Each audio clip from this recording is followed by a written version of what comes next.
Hello दोस्तों, SPBI study point पे आप सबका स्वागत है। दोस्तों आज हम 6000 प्लस का जो हम जीके जीएस का सेशन चला रहे हैं, 6000 प्लस जीके जीएस का सेशन चला रहे हैं, उसका आज पॉलिटी का पार्ट थर्ड देखेंगे। और आपको हम बता देना चाहते हैं कि जो अभी बिहार पुलिस का जो 21000 प्लस पोस्ट आया है, इसके लिए बहुत ही उपयोगी साबित होगा। तो वो भी बच्चे इसको देख सकते हैं जो बिहार पुलिस की तैयारी करते हैं, उनके लिए बहुत इम्पोर्टेंट हो जाएगा। तो आइए शुरू करते हैं पार्ट थर्ड पॉलिटी का, जो आपका इसमें आपको 101 से 150 तक प्रश्न देखने को मिलेगा, यानी कि 50 प्रश्न रहेगा इसमें। तो आइए शुरू करते हैं। पहला प्रश्न है कि भारत के निम्नलिखित राष्ट्रपतियों में से कौन ट्रेड यूनियन आंदोलन से संबंधित है। तो ट्रेड यूनियन से संबंधित है आपका जो बीबी गिरी थे, वो ट्रेड यूनियन संबंधित है। अगर इसमें नीलम संजय रेड्डी की बात करें तो ये प्रथम राष्ट्रपति हैं जिन्होंने निर्विरोध चुने गए हैं। तो प्रथम एक क्वेश्चन पूछा था 2446 दरोगा में मेंस में कि वो राष्ट्रपति कौन है जो निर्विरोध चुने गए थे। तो नीलम संजय रेड्डी थे। नीलम संजय रेड्डी और जाकिर हुसैन की बात करें तो इनसे प्रश्न आता है कि कौन सा ऐसा राष्ट्रपति है जो अपने कार्यकाल के दौरान ही उनका डेथ हो गया था। तो जाकिर हुसैन हो जाएंगे। और यही पूछता है कि कौन सा ऐसा राष्ट्रपति थे जो बिहार का राज्यपाल भी रह चुके थे। तो जाकिर हुसैन हैं। और अभी वर्तमान में रामनाथ कोविंद साहब भी हैं जो बिहार का राज्यपाल रह चुके थे और राष्ट्रपति के पद पर रहे हैं। तो प्रथम राष्ट्रपति जिन्होंने बिहार का राज्यपाल रहे हैं तो जाकिर हुसैन हो जाएंगे। चलिए आगे देखते हैं कि भारत के किस राष्ट्रपति को मिसाइल मैन की संज्ञा दी जाती है। तो आपको पता हो कि डॉक्टर APJ अब्दुल कलाम, इनको मिसाइल मैन की संज्ञा दी जाती है। इन्होंने एक मोबाइल जो होता है, चलित मोबाइल कोड का इन्होंने एक शुभारंभ किया था। उससे भी इनसे संबंधित एक प्रश्न वो भी पूछता है, तो याद रखिएगा। चलिए और यहाँ पे नीलम संजय रेड्डी हैं, इनके बारे में एक प्रश्न आता है कि कौन सा ऐसा राष्ट्रपति है जो कभी उपराष्ट्रपति के पद पर नहीं रहे। उपराष्ट्रपति के पद पर नहीं, तो यही नीलम संजय रेड्डी हैं जो उपराष्ट्रपति के पद पर कभी नहीं रहे हैं। डायरेक्ट राष्ट्रपति निर्विरोध चुने गए थे। नेक्स्ट प्रश्न है आपका कि भारत के निम्न मुख्य न्यायाधीशों में किस एक ने राष्ट्रपति के रूप में कार्य किया है। तो ऐसा परिस्थिति तब उत्पन्न होती है जब राष्ट्रपति का पद किसी कारण से अगर खाली होता है, चाहे वो बीमार हो, चाहे कहीं वो चल गए हो या अनुपस्थित हो, किसी कारण से अनुपस्थित होता है, तो उसके जगह पे CGI chief justice of India वहाँ पे काम करते हैं। तो प्रथम CGI थे जस्टिस M हिदायतुल्ला। इन्होंने प्रथम बार राष्ट्रपति के रूप में कार्य किया है। चलिए नेक्स्ट है 104 नंबर प्रश्न है कि कौन सा कथन असत्य है। तो देखिए पहला ऑप्शन है कि राष्ट्रपति पद के लिए प्रत्याशी की आयु कम से कम 25 वर्ष होनी चाहिए, 35 वर्ष होनी चाहिए। तो 35 वर्ष होनी चाहिए, सही है। नेक्स्ट ऑप्शन है आपका उपराष्ट्रपति राज्यसभा का सभापति बनता है, ये भी सही है। उपराष्ट्रपति का चुनाव भारत का राष्ट्रपति द्वारा करता है, यही आपको गलत हो जाएगा। तो ये आपका C नंबर गलत है। उपराष्ट्रपति का चुनाव भारत का राष्ट्रपति करते हैं, गलत है। क्योंकि उपराष्ट्रपति का चुनाव आपको पता है कि राज्यसभा और लोकसभा के सभी सदस्यों द्वारा चुनाव होता है। और राष्ट्रपति के चुनाव की बात करें तो राज्यसभा और लोकसभा और राज्य विधानसभा के सभी निर्वाचित सदस्यों का चुनाव होता है। चलिए आगे देखते हैं 105 नंबर। निम्नलिखित में किस एक भौगोलिक क्षेत्र को अनुसूचित घोषित करने का संवैधानिक अधिकार प्राप्त है। तो भारत में ऐसा कौन सा पर्सन है, व्यक्ति हैं जिनको किसी भी क्षेत्र को अनुसूचित घोषित करने का अधिकार प्राप्त है, संवैधानिक अधिकार प्राप्त है। तो राष्ट्रपति हो जाएंगे। इनको किसी भी क्षेत्र का या किसी भी जाति को अनुसूचित घोषित करने का अधिकार है। नेक्स्ट है कि वह राष्ट्र का प्रतिनिधित्व करता है परंतु राष्ट्र का नेतृत्व नहीं करता है। यह कथन किस पे लागू होता है, किसके बारे में कहा गया है। तो ये भारत के राष्ट्रपति के बारे में कहा जाता है। क्योंकि ऐसा इसलिए कहा जाता है कि भारत का जो राष्ट्रपति हैं, जो भारत का नाम मात्र का अध्यक्ष होते हैं, नाम मात्र का अध्यक्ष होते हैं। और वास्तविक अध्यक्ष की बात करें तो PM हो जाते हैं, वास्तविक अध्यक्ष PM हो जाते हैं। तो इसीलिए इनको कहा गया है। नेक्स्ट प्रश्न है आपका कि भारत के पूर्व राष्ट्रपतियों में निम्नलिखित में से कौन सा बिहार का राज्यपाल रह चुके हैं। तो आपको जाकिर हुसैन अभी हम पहले बताए थे, इससे पहले कि जाकिर हुसैन बिहार का राज्यपाल भी रह चुके हैं। 108 नंबर प्रश्न है आपका कि निम्नलिखित में कौन सा राष्ट्रपति सर्वोच्च न्यायालय में उपस्थित हुए थे जब सर्वोच्च न्यायालय राष्ट्रपति के निर्वाचन विवाद की सुनवाई कर रहा था। तो जाकिर हुसैन तो नहीं होंगे। आइए आगे ऑप्शन देखते हैं। बीबी गिरी थे जिन्होंने उपस्थित हुए थे, तो बीबी गिरी इसका आंसर हो जाएगा। नेक्स्ट प्रश्न है, नीलम सिंह रेड्डी को हम देखेंगे कि निर्विरोध चुने गए थे और प्रथम राष्ट्रपति जो कभी उपराष्ट्रपति नहीं रहे हैं। नेक्स्ट प्रश्न है, राष्ट्रपति भवन को डिजाइन किया गया था किसके द्वारा, तो एडविन लुटियन द्वारा डिजाइन किया गया था, एडविन लुटियन द्वारा। नेक्स्ट प्रश्न है आपका कि भारत के उपराष्ट्रपति का निर्वाचन एक निर्वाचन गण द्वारा किया जाता है, उपराष्ट्रपति का पूछ रहा है, न कि राष्ट्रपति का, उपराष्ट्रपति का।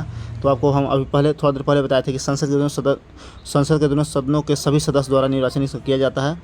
और एक अगर राष्ट्रपति पूछता तो राष्ट्रपति में लोकसभा, राज्यसभा और राज्य विधानसभा के निर्वाचित सदस्य न कि मनोनीत सदस्य, निर्वाचित सदस्य द्वारा राष्ट्रपति का चुनाव किया जाता है। और उपराष्ट्रपति हो जाएंगे तो संसद के दोनों सदनों के सभी सदस्य द्वारा चुनाव होता है। नेक्स्ट प्रश्न है कि उपराष्ट्रपति को उसके पद से किसके प्रस्ताव द्वारा हटाया जा सकता है। तो आप लोग को पता हो कि जो उपराष्ट्रपति हैं वो राज्यसभा का पदाध्यक्ष होते हैं, राज्यसभा का पदाध्यक्ष होते हैं, तो राज्य परिषद द्वारा ही उनको हटाया जा सकता है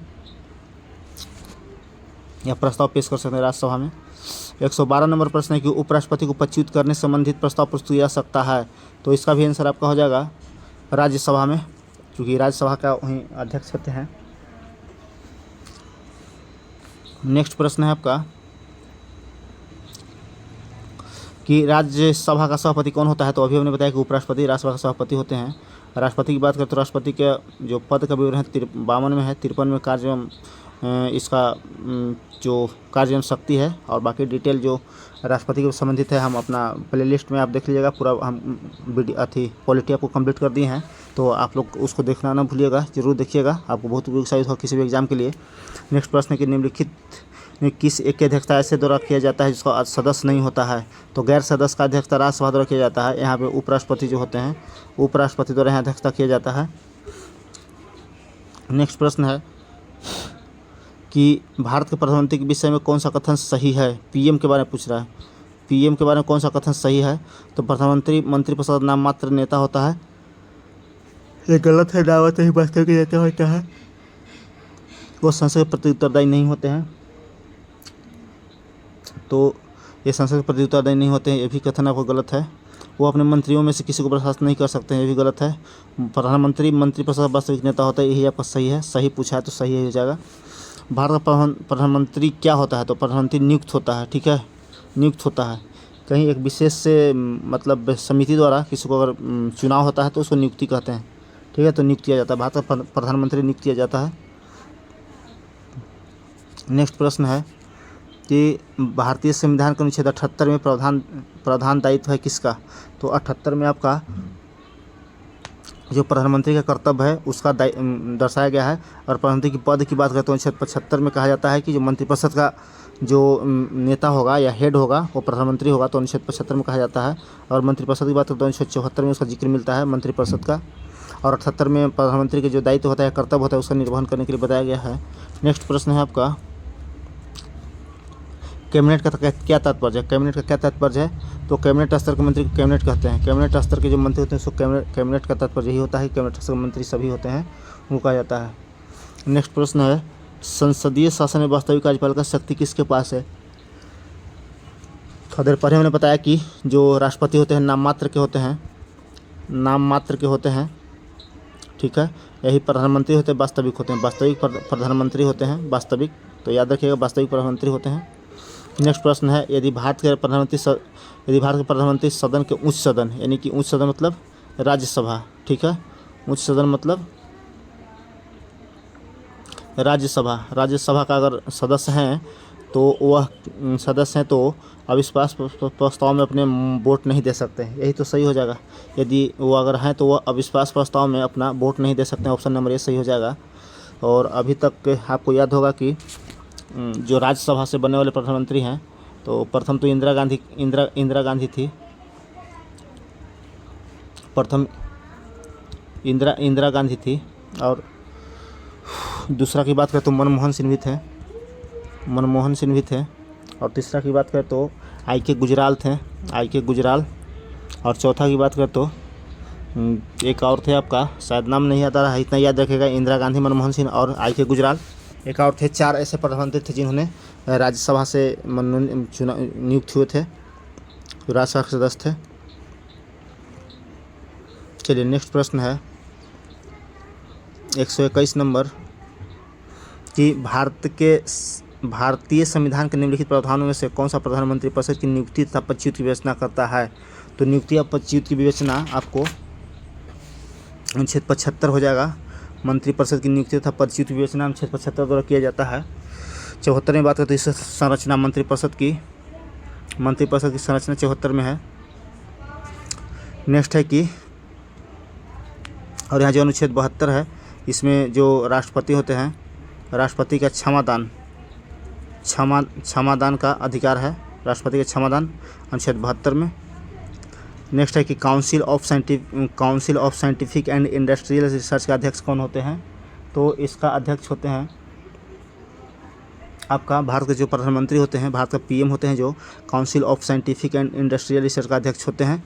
नेक्स्ट है कि राष्ट्रीय सुरक्षा समिति का प्रधान कौन होता है। तो राष्ट्रीय सुरक्षा समिति के प्रधान राष्ट्रपति को कहते हैं। राष्ट्रपति को ही तीनों सेनाओं का सर्वोच्च कहा जाता है। तीनों जो सेनाओं का होता है सर्वोच्च होता है राष्ट्रपति। नेक्स्ट है कि भारत का प्रधानमंत्री पीएम बनने के लिए न्यूनतम उम्र कितनी होनी चाहिए। तो आपको पता है कि राज्यसभा से भी और लोकसभा से भी पीएम बन सकता है। तो राज्यसभा में सदस्यों का मनोनयन के लिए 30 वर्ष चाहिए। राज्यसभा में उनको चुनाव लड़ने के लिए, सदस्य बनने के लिए राज्यसभा में 30 वर्ष उम्र चाहिए और लोकसभा में 25 वर्ष उम्र चाहिए। तो मिनिमम पूछा है कि न्यूनतम कितना है, तो न्यूनतम आपका 25 वर्ष हो जाएगा।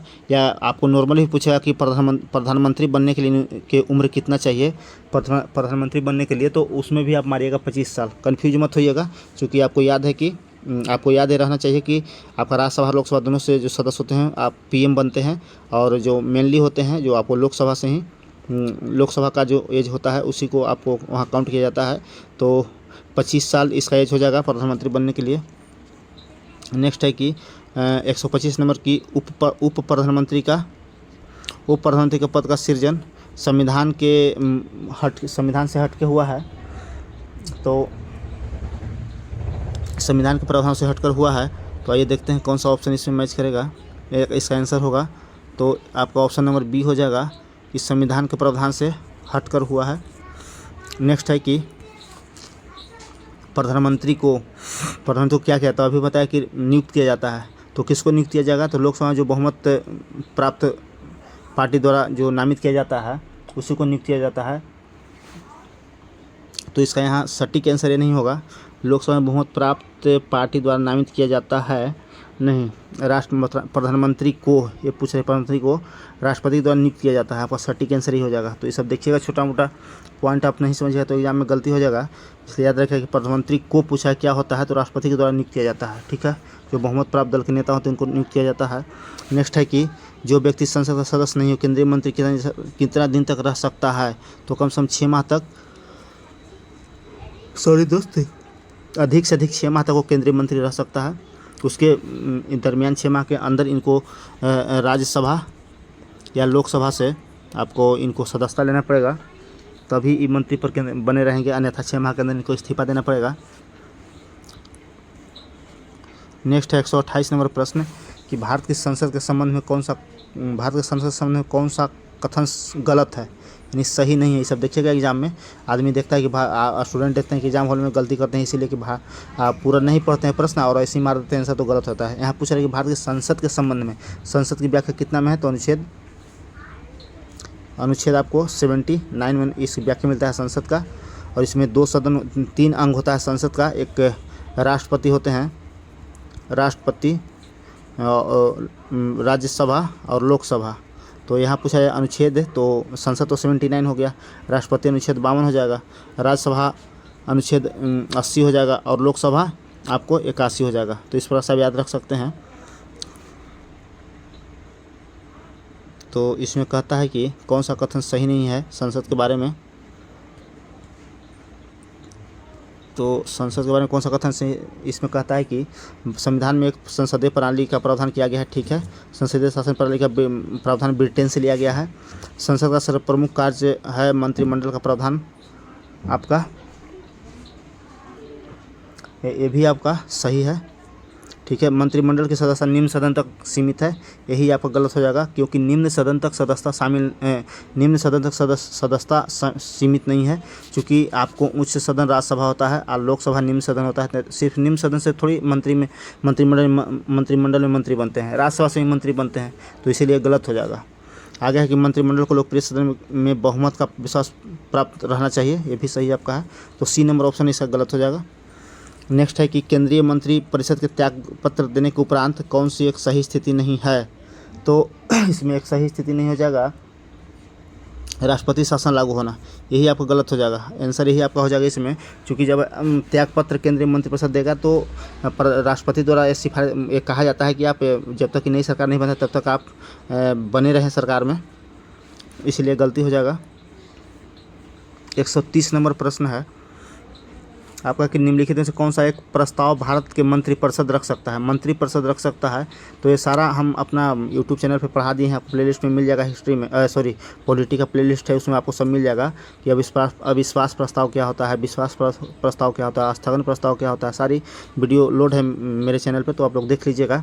तो इसमें कहता है कि मंत्रिपरिषद क्या रख सकती है, तो मंत्रिपरिषद विश्वास प्रस्ताव रख सकती है। अगर अविश्वास की बात करें तो ये आपका विपक्ष रखेगा, विपक्ष द्वारा अविश्वास प्रस्ताव रखा जाता है और मंत्रिपरिषद द्वारा विश्वास प्रस्ताव रखा जाता है। नेक्स्ट प्रश्न है कि भारत का कार्यपालिका अध्यक्ष कौन होता है। कार्यपालिका का अध्यक्ष कौन होता है, तो अध्यक्ष की अगर बात करें कार्यपालिका अध्यक्ष तो आपको राष्ट्रपति हो जाएंगे। अगर ये वास्तविक लगा देगा कि वास्तविक कौन होगा, तो वास्तविक में अगर आप देखेंगे तो प्रधानमंत्री फिर हो जाएंगे, इसलिए सीधा पूछेगा भारत का कार्यपालिका अध्यक्ष तो राष्ट्रपति, अगर वास्तविक अध्यक्ष तो प्रधानमंत्री। आप याद रखिएगा, नहीं तो भूलिएगा नहीं, गलती हो जाएगा, तो आपको मेरिट में छटने का डर रहेगा। नेक्स्ट प्रश्न है कि किस सदन के सदस्यों द्वारा बहुमत से अविश्वास प्रस्ताव पास होने पर मंत्रिपरिषद को त्यागपत्र देना पड़ेगा। जो लोकसभा है, लोकसभा को ही लोकप्रिय सदन कहते हैं या निम्न सदन कहते हैं या जनता का सदन कहते हैं। अगर यहाँ पे अविश्वास प्रस्ताव पास हो जाता है लोकसभा में तो मंत्रिपरिषद को त्यागपत्र देना पड़ेगा। 133 नंबर प्रश्न है कि मंत्रिपरिषद के विरुद्ध अविश्वास प्रस्ताव लाने के लिए लोकसभा सदस्यों की संख्या कितनी होनी चाहिए, तो लोकसभा सदस्यों की संख्या 50 होनी चाहिए, आपको 50 होनी चाहिए,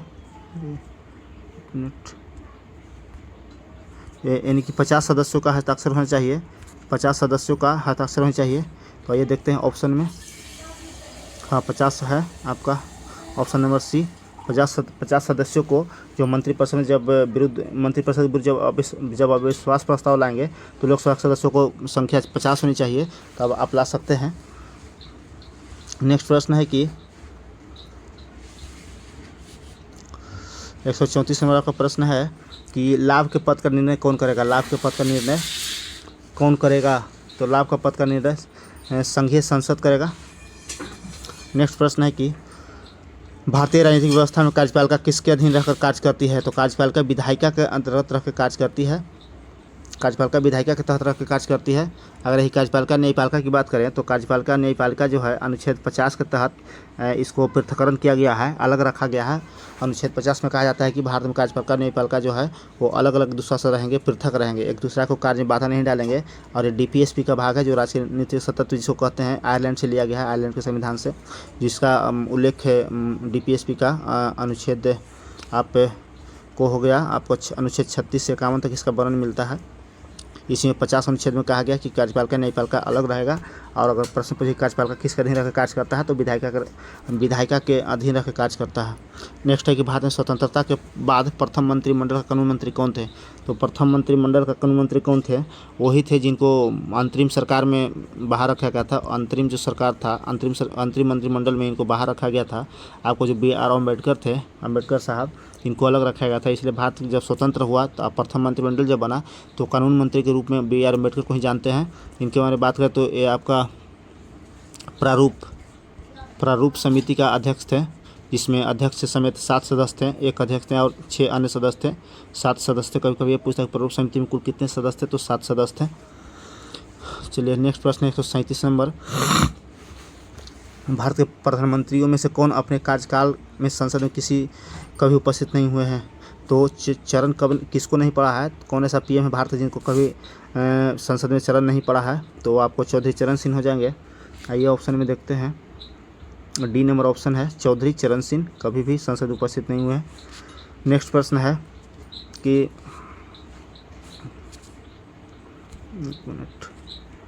नेक्स्ट प्रश्न है आपका कि संविधान में मंत्रिमंडल शब्द का उल्लेख एक ही बार प्रयोग होता है, कहाँ मिलता है? तो अनुच्छेद 352 में मिलता है और ये मूल संविधान में नहीं था। 44वां संविधान संशोधन 1978 द्वारा मोरारजी देसाई की सरकार में 1978 में जोड़ा गया था और 352 में रखा गया है। मंत्रिमंडल शब्द को एक बार उल्लेख मिलता है यहाँ पे। ऐसे 352 की बात करें तो राष्ट्रीय आपातकाल के बारे में उल्लेख करता है। 356 राष्ट्रपति शासन के बारे में बताता है। 76 में आपको महान्यायवादी की नियुक्ति की चर्चा मिलती है। 74 में मंत्रिपरिषद की चर्चा मिलती है। नेक्स्ट प्रश्न है कि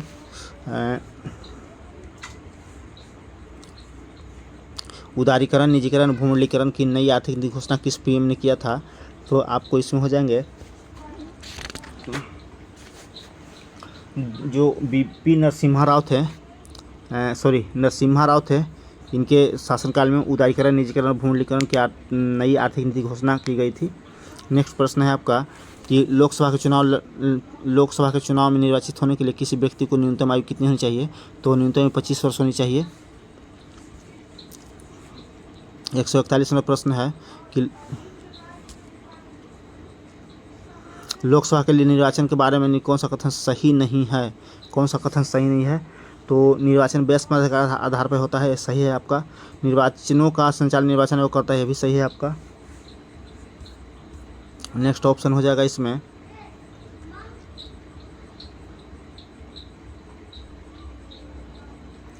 कि निर्वाचनों के लिए मतदाताओं की सूची को राष्ट्रपति के नियंत्रण में होता है, यही आपका गलत हो जाएगा, यही आपका आंसर हो जाएगा। राष्ट्रपति के नियंत्रण में नहीं होता है, निर्वाचन आयोग का कार्य होता है। नेक्स्ट प्रश्न है कि लोकसभा चुनाव का कोई प्रत्याशी अपना जमानत राशि खो देगा कब? यदि उसे 1/5 प्राप्त नहीं होगा, सॉरी दोस्त, 1/6 अगर प्राप्त नहीं होता है तो जमानत राशि खो देगा। तो इनमें से कोई नहीं हो जाएगा, डी ऑप्शन हो जाएगा इसका आंसर। 143 नंबर प्रश्न है आगे कि लोकसभा में राज्यवार सीटों का आवंटन सन 1971 की जनगणना पर आधारित है, यह निर्धारण किस वर्ष तक है? तो ये 26 तक निर्धारण किया गया है कि जो आपका जो लोकसभा का सीट है उसको न घटाएंगे न बढ़ाएंगे, 26 तक यथासंभव स्थिर रहेगा।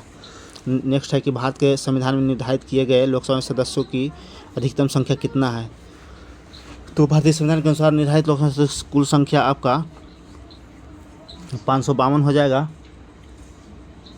जिसमें से आपको यहाँ पे हम डिटेल बता देते हैं। जिसमें 552 में तो 500 अगर इसको समझ लीजिए, क्योंकि करंट का भी पार्ट्स बन सकता है।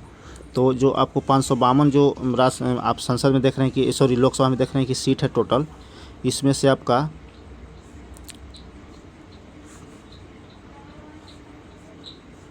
आपका जो है जो राज्य है, राज्य से 530 जाएगा, ठीक है। यूटी से आपको 20 जाएगा, 30 20 50, और 2 एंग्लो इंडिया था जिसमें 104वां संविधान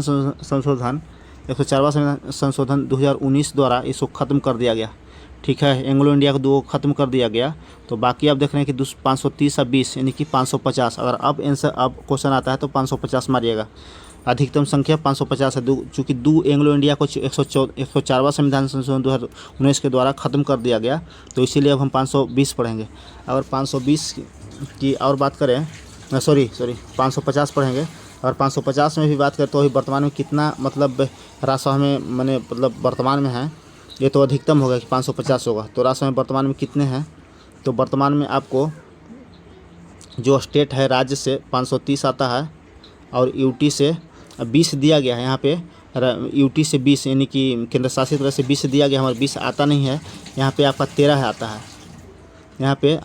आता है। तो मिला जुला के आपको 500 मिला करके 500 आपको हो जाता है 530 हो जाएगा, यानी 543। तो वर्तमान में अभी 543 लोकसभा में संसद सदस्य है। मैक्सिमम 550, वर्तमान में 543। तो इस प्रकार से आप याद रखिएगा इसको। नेक्स्ट प्रश्न है, संविधान के किस संशोधन में लोकसभा के सदस्यों की संख्या 25 से बढ़ाकर 550 कर दिया गया? तो आपका एक संविधान संशोधन आया था, 31वां संविधान संशोधन। 31वां संविधान संशोधन इसको संख्या को बढ़ा करके 525 से 545 कर दिया, 525 से 545 कर दिया गया। नेक्स्ट प्रश्न है आपका कि लोकसभा में राज्यों को किस आधार पर सीटें आवंटित होता है। तो लोकसभा में राज्यों को जनसंख्या के आधार पर आवंटित होता है। अगर यही क्षेत्रफल के आधार पर होता, जनसंख्या का आधार पर आवंटित होता है, अगर क्षेत्रफल के आधार पर होता तो राजस्थान हो जाता, चूँकि क्षेत्रफल में सबसे ज़्यादा है। और जनसंख्या के आधार पर क्या है, इसलिए यूपी में सबसे ज़्यादा सीट है लोकसभा का, टोटल 80 सीट है। नेक्स्ट प्रश्न है कि लोकसभा में अनुसूचित जनजाति के लिए किस राज्य में सर्वाधिक आरक्षित सीट है, यानी कि एसटी के लिए सर्वाधिक कहाँ है। तो एसटी के लिए मध्य प्रदेश में हो जाएगा। अगर यही एससी पूछता कि एससी के लिए कहाँ है, तो एससी के लिए यूपी हो जाएगा। ठीक है, चलिए आगे देखते हैं। कि लोकसभा में आंग्ल भारतीय समुदाय से सदस्यों को मनोनीत करने का शक्ति किसको है। तो ये राष्ट्रपति के, भारत के राष्ट्रपति का पावर है। इसे अब पहले था मगर अब है नहीं। 2 एंग्लो इंडिया नियुक्त होते थे। अब प्रत्येक राज्य के राज्य विधानसभा में 1 एंग्लो इंडिया राज्यपाल द्वारा नियुक्त होते थे। चलिए आगे है कि राज्य विधानसभा में आंग्ल भारतीय समुदायों के लिए प्रतिनिधित्व का प्रावधान भारत के संविधान किस अनुच्छेद का किया गया है। तो किस अनुच्छेद में वर्णन मिलता है कि जो राज्य विधानसभा में है 1 एंग्लो इंडिया नियुक्त होगा। तो 333 अनुच्छेद है, इसके तहत आपको राज्य विधानसभा में आंग्ल भारतीय को नियुक्त करने का प्रावधान है। चलिए 150 नंबर प्रश्न है जो लास्ट है इस सेशन का। प्रश्न है कि किस निम्न संवैधानिक संशोधनों में से कौन से राज्यों के निर्वाचित होने वाले लोकसभा सदस्यों की संख्या में वृद्धि से संबंधित है। तो 7वां और 30वां, जो यही 7वां और 30वां इसका आंसर हो जाएगा। चलिए अब देख लेते हैं हम लोग। अभी जो हम लोग एंग्लो इंडिया पढ़ रहे थे और SC ST पढ़ रहे थे, तो इसमें 330 ये अनुच्छेद है, आर्टिकल है 330, 331, 332, एक मिनट, और 333। तो अगर कभी भी पूछे कि SC ST को लोकसभा में किस अनुच्छेद पर मनोनीत किया जाता है, तो आपको अनुच्छेद 330 के तहत SC और ST को मनोनीत किया जाता है। अगर यही आंग्ल भारतीय करें एंग्लो इंडिया को तो 330 के तहत लोकसभा में मनोनीत किया जाएगा। ठीक है, अगर राज्य विधानसभा में बात करें तो SC ST को जो SC होता है और ST होता है, जो राज्य विधानसभा में 332 के तहत। एंग्लो इंडिया की बात करें तो अभी हमने देखा 330 के तहत। तो इस तरह से दोस्तों 50 प्रश्न का जो श्रृंखला था 50 प्रश्न का ख़त्म हो गया। तो आप लोग देख रहे हैं कि 21,000 प्लस बिहार पुलिस का वैकेंसी आया है। और इसी मंथ आपको बिहार दरोगा का आने वाला है वैकेंसी। तो जो तैयारी में नहीं लगे हैं वो आप मिशन मोड में लग जाइए, चूँकि ज़्यादा टाइम नहीं देगा, 3 महीने के अंदर PT आपको हो जाएगा। और ये जो सेशन हम चला रहे हैं बिहार दरोगा, बिहार पुलिस, BPSC PT और जो शिक्षक वैकेंसी बहाली होने वाली है उसके लिए बहुत इंपॉर्टेंट है। तो अगर वीडियो अच्छा लगे तो लाइक और शेयर कीजिएगा और अन्य दोस्तों की शेयर करिएगा। वीडियो को लास्ट तक देखने के लिए धन्यवाद।